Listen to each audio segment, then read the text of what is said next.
Honorable Christian Mando, bonjour. Bonjour. Un réel plaisir d'être encore en face de vous, une fois de plus élu. Quel sentiment qu'on vous porte encore, qu'on vous envoie encore à l'Assemblée nationale par vos électeurs qui vous ont encore fait confiance?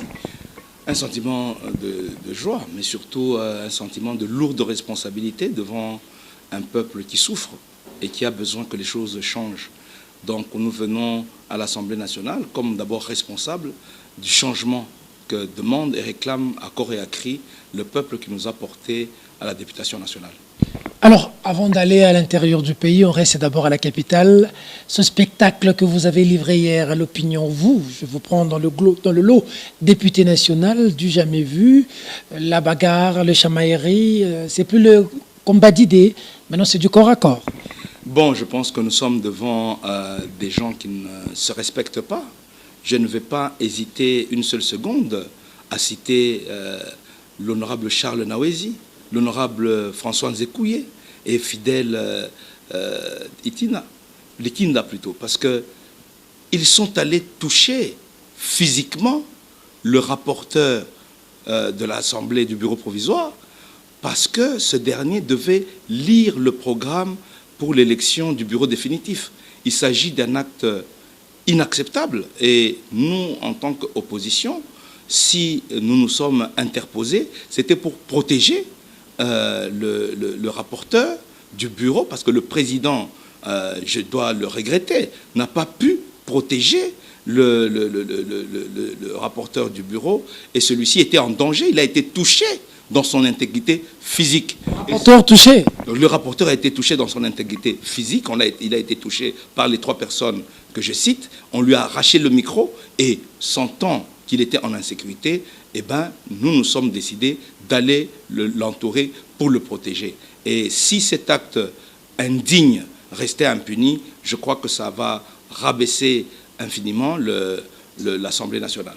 Qu'est-ce qui était la base de cette situation?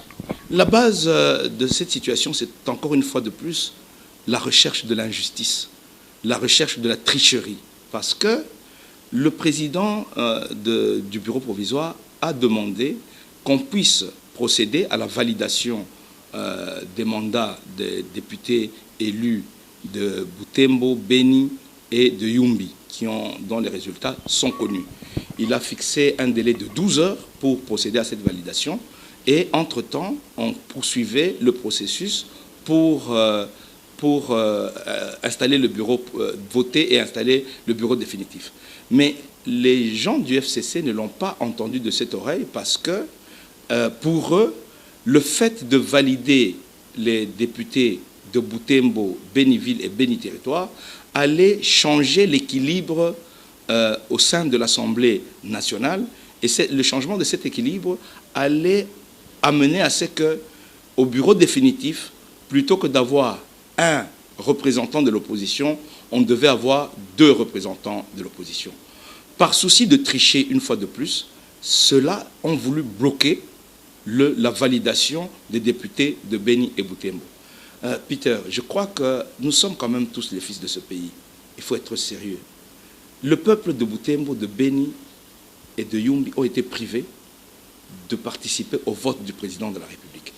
Aujourd'hui, les mêmes individus qui, pour la plupart, ont triché pour venir à l'Assemblée nationale, veulent leur priver de leur droit de participer, ne fût-ce qu'au vote du bureau définitif. Est-ce que c'est une manière de dire au peuple que les habitants de Beni, Butembo et Yumbi ne sont pas des Congolais à part entière? Donc ça veut dire que ce qui s'est passé hier, c'est les députés du FCC qui empêchaient la validation de leurs collègues. Qui cherchaient à empêcher la validation de leurs collègues parce qu'ils ont demandé une motion dans ce sens, motion qui a été refusée par le président du bureau provisoire. Et comme eux, ce sont des super hommes, avec l'arrogance, comme ils sont habitués à écraser tout le monde, ils ne se sont pas arrêtés en si bon chemin. Ils sont allés arracher le micro au rapporteur, à un membre du bureau, et le bousculer. Et je pense que c'est un acte inacceptable. Donc, c'était ça la base de toute cette bousculade. La base, c'est la recherche d'écraser les autres, la recherche de l'injustice. Et pour une fois, je félicite les collègues députés de l'opposition qui ne se sont pas laissés faire. Ils sont montés pour faire le Koulouna aussi. Non, il n'y a pas eu de Koulouna parce que les gens se sont bien comportés. Mais parfois, devant des gens qui se comportent comme des voyous, il est bon parfois d'utiliser des méthodes fortes. La conséquence